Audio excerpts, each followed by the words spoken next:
There are forces of good and forces of evil at work in the world today. What are these forces? Who is responsible for the good? And who is responsible for the evil? Richard Shoff talks about current events which are rarely discussed by the mainstream media, events that affect us all. This program seeks to identify, to inform, and to equip the believer for what's ahead. Welcome to What in the World is Going On? This is What in the World is Going On. I'm your host, Richard Shoff. The program is sponsored by Lincoln Log Homes. We are pro-Christian, pro-American, pro-life, pro-Second Amendment, and here by the grace of God. As I'm taping today's broadcast on Sunday, October 4th, our president is in the hospital, as all of you know. And I have been watching, as I'm sure many of you have, the constant updates on the news on his physical condition. As many of you have probably surmised, it's unlikely we are getting all of the facts as soon as they are coming out or known. We're getting information by omission, withheld information, and quite frankly, whatever the particular channel or announcer wants to give us. I don't believe that we have seen all of the information on the president's condition as it's transpired over the past 2 or 3 days, and I don't think we'll get future information necessarily as it's really up to date. But as believers, I think this is a time, a very necessary time for prayer, for our president, for his health, his life, yes, his very survival, for our country, certainly the preservation of our republic. It's all on the table, folks. We are in a very desperate situation. Briefly, I just want to mention a little bit about the debate, a couple of articles that came to my attention. I think it's appropriate to note the downfall of Fox News' Chris Wallace. Many of us have seen it for quite some time. Fair and balanced? Yeah, as a channel. They got some great people on there. Lou Dobbs, Hannity, Tucker, Laura Ingraham. But I've never considered Chris Wallace a great patriot or a great leader for the right wing. You see, some men are alphas like President Trump, and some men are betas like Al Gore. And of course, the sneering, puffing Biden would even qualify there. But then there are men who aren't even strong enough to be betas. They are instead weak, meowing creatures who lack either presence or power, who then cry about it afterwards. Chris Wallace of Fox News proved once again during this debate what he was. He exhibited a behavior so craven and humiliating himself so badly in the eyes of Fox News' core audience that quite frankly, I personally think he ought to be retired. It all started when Chris Wallace stint as a debate moderator for the first presidential debate. Right out of the gate, he failed to stop Biden from interrupting Trump. You saw it, and so did I. Trump immediately realized that Wallace was either weak or biased and proceeded to ignore him. In both estimations, Trump was correct. For the next 90 minutes, Wallace proved himself to be both ineffectual, for he bleated like a lost lamb when he couldn't gain control of the events, and he revealed himself as being very partisan.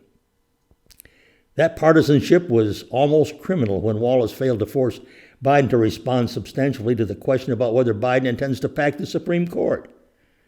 Trump, a true alpha, that predator that they are, rode roughshod over the inconsequential Wallace. After the debate, Wallace didn't have the decency to say, I should have done better. Instead, typically for a leftist, he blamed someone else.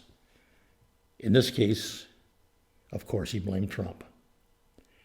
Wallace also rewrote history with saying that both Biden did answer the question about court packing, and he didn't, and that it was Trump who started interrupting, and it wasn't Trump that started interrupting. We were watching, weren't we, folks? Another shameful moment on Wallace's part was his asking Trump to disavow any support for white supremacists. Well, I've seen the tape on it. Trump has repeatedly done so, including an interview with Wallace some 4 years ago. And I saw it played. After, of course, Wallace denial. Trump immediately answered sure to the question about disavowing white supremacy, but he also pointed out that Biden ought to be asked to disavow Antifa. Wallace refused to ask Biden that question. Apparently, he believed that he wanted to relieve Biden of the burden of offending his hard left base. And he did, but also obviously. Wallace has proven himself unworthy of holding the position that he does with Fox News. People tune in to hear the news and intellectual and intelligent commentary. They don't want to see weak, narcissistic men make blatant partisan errors and then, instead of either owning up to it, their own partisanship, or apologizing, they throw the blame around. You see, these are the losers. Fox News, therefore, ought to lose Chris Wallace. And a related article came to my desk that pointed out just how many had noted how much criticism Wallace got from even his own colleagues over his bias at the debate. Oh yeah, Chris Wallace, a registered Democrat, did face intense backlash on Tuesday night for what was widely redeemed as bias in the debate in the favor of Democrat Joe Biden and against Republican President Donald Trump. One of the issues that Wallace was called on for the most was how he appeared to let Biden interrupt Trump. But he always would jump right in to interrupt Trump when Biden would talk over Biden. Fox News host Brian Kilmeade even noted the discrepancy and called it out on social media, writing, "Why is Joe Biden allowed to interrupt? And a real Donald Trump is not." Fox News host Laura Ingraham made a similar point, writing, quote, "Biden seems to interrupt with impunity." And Fox News contributor Andy McCarthy wrote, quote, "I love Chris Wallace, but he should get out of the way." McCarthy added, "Biden doesn't support the Green New Deal." Oh, Wallace got that out of him. No. Donald Trump got it out of him. Oh well, did Wallace clarify what parts of Green New Deal that Biden's against? No, he just noted we need to move on. McCarthy added, Chris Wallace jumps in a second time when Biden's having trouble with Trump's questioning. Fox News host Greg Gutfeld said it was not good when Wallace reportedly laughed with Biden. Bill O'Reilly, who used to be a colleague of Wallace's, he wrote on Twitter, "Good line from Trump. He tells Chris Wallace he's debating him, not Joe." O'Reilly added, "Chris Wallace doesn't have the facts at his command. Not the facts on the Ukraine payments, for sure." You know those payments made to Biden's son? Well, Trump brought them up. Big mistake by Wallace. Attorney Hammond Dillion wrote on Twitter, quote, "Chris Wallace is a disgrace. Republicans need to stop allowing the slanted media to have any role in debates in future years," end quote. Actor James Woods wrote on Twitter, "Chris Wallace is shamelessly biased. It's a beautiful demonstration of fake news in action. I'm actually glad it's happening because you can see it for yourself," end quote. Journalist Yashir Ali, who was Hillary Clinton's co-chair of her 2008 presidential campaign, wrote on Twitter that there was no doubt that Wallace is not doing a good job as a debate moderator. Newsweek editor Josh Hammer wrote on Twitter, "Just an inexcusable effort tonight from Chris Wallace." And I say that's someone who is generally a fan of his. And Federal co-founder Sean Davis wrote on Twitter, "Chris Wallace is now reading Biden's energy plan back to him to remind Biden what's in his plan. I have never seen anything like this from any moderator." Davis added, and I quote, "Chris Wallace is making very clear that his goal tonight is to run interference for Joe Biden.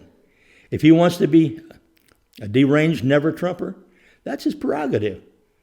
But Paul Wallace is doing everything in his power to tilt the election toward his preferred candidate. Everyone can see it. End quote. Ben Shapiro wrote on Twitter, Chris Wallace over the course of the night has moved from moderator to debater. Former acting director of national intelligence, Richard Grenell, tweeted, Chris Wallace is supposed to be invisible. He isn't, and he's off to a terrible start. That was early in the debate. Grenell added, Chris Wallace doesn't interrupt Joe Biden, just President Trump. Commentator Candace Owens, hey, she does a great job, you know. She tweeted, and I quote, unbelievable. Every person in America knows these riots are being orchestrated by Black Lives Matter and Antifa. Chris Wallace asked the president to condemn white supremacists, but he didn't ask Joe Biden to condemn Antifa and the Black Lives Matter. She, incidentally, you know, is black. Real Clear Investigations senior writer Mark Hemingway wrote, quote, Chris Wallace calling critical race theory racial sensitivity training is totally ignorant of what's being taught. It's racist and anti-American, and it's appalling. Conservative commentator Ann Coulter wrote, quote, every time Trump is nailing Biden, Chris Wallace interrupts. That's the next topic, he shouts. Even Joe Scarborough wrote, where's Chris Wallace? This is really a disgrace. And former White House Dr. Ronnie Jackson tweeted, fire Chris Wallace. He's an embarrassment to Fox News. Just a little sampling of what other commentators, many of them even on Fox, are pointing out. National security expert David Robory wrote, every time Trump is landing blows, Wallace comes to shut it down. One of Fox's slogans is fair and balanced. That's okay, let's be fair and balanced. But when you've only got one person up there, your moderator, and he's your boy, he needs to be fair and balanced. Fox may be able to claim that their news coverage is fair and balanced. Chris Wallace is not fair and balanced. Now, a couple words on the virus that I want to talk about. There was recently an Axios poll that asked the following scenarios of how likely would you be to take a first-generation COVID-19 vaccine? This poll was conducted September 24th through the 27th. It's kind of interesting. We've talked some on it before, folks. Well, 62% of those surveys said they would take it if their doctor said it was safe. 56% said they would take it if the costs were completely covered by insurance. 54% said they'd take it if the FDA said it was safe. If you get it easily from a walk-in or a drive-through clinic, 50% would take it. If you were paid $100 to receive the vaccine, 44% would take it. If you had to make an appointment and get it at the hospital, down to 37%. It would cost you $100, only 26% would take it. I've stated my opinion as I see it now. I can't think of any circumstances that I would take it, and I'm in a high-risk category. You see, I personally believe this is not just to take a vaccine. I think this is for people control. Perhaps indirectly because of the content that vaccine may contain. Many of those developing it are developing it from the cells of aborted babies. What's that do to you, believers? But even not, if it's from another source, are you really one of the sheep? Do you really want to be injected with something that somebody says is good, even though they're injecting you with portions of the disease itself? Think about it. And think about why they're pushing it so hard and why they're going to even possibly make it mandatory. I saw a report the other day that they may give us incentives to take it, or they may tell us that we have to take it. Like, you lose your job if you don't. Like, you can't go to school if you don't. We've seen that already in the public school system for many years, folks. Or maybe you can't get treated at the hospital unless you do.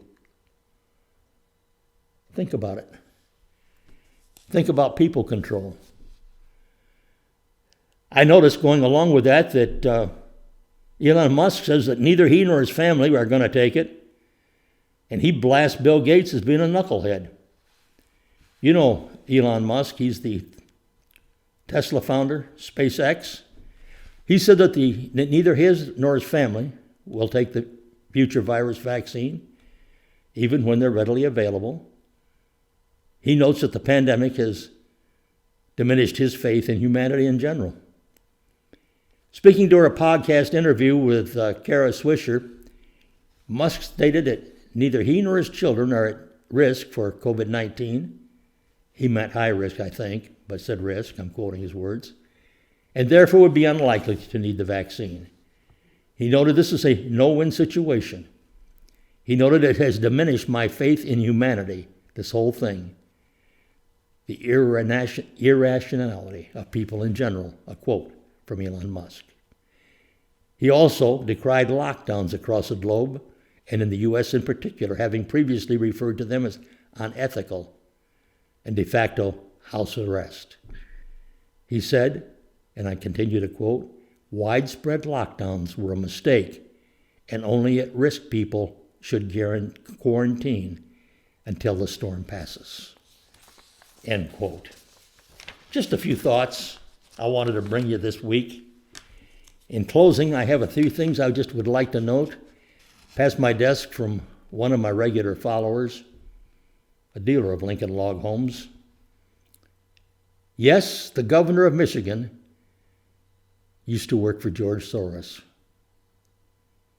Yes, Governor Newsom is Nancy Pelosi's nephew. Yes, Adam Schiff's sister is married to George Soros' son. Yes, John Kerry's daughter is married to a mullah's son in Iran. And yes, Hillary's daughter, Chelsea, she's married to George Soros' nephew. Small world, isn't it? Adding a few others, yes, CBS President David Rhodes is the brother of Ben Rhodes. That was Obama's Deputy National Security Advisor for Strategic Communications.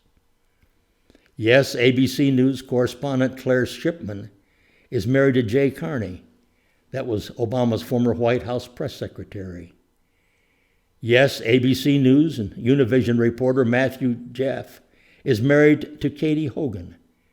That's Obama's former deputy press secretary.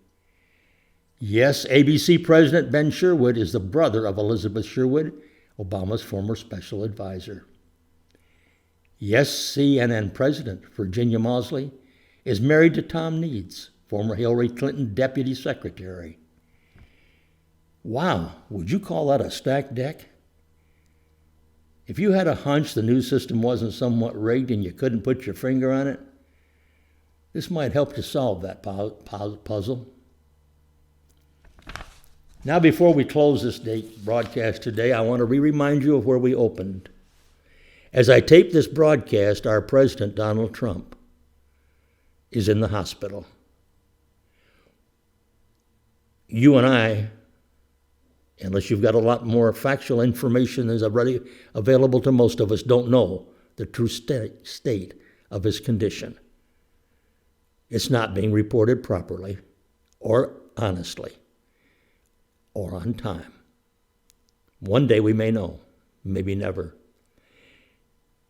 But just to cover the basis, would you make it a special point in your prayer life to remember our president, his health, family, life itself? Pray for the skills that are needed by his doctors. Pray for our republic, folks. And remember, as I've repeated quite often, if the lights of freedom go out in America, the lights of freedom will go out around the world. Goodbye until next week. Remember, this program brought to you by Lincoln Log Homes of North Carolina. You call me for pricing on a Lincoln Log kit, I'll give it to you. Toll free, 800-848-3310. God bless you until our next broadcast and throughout the coming weeks.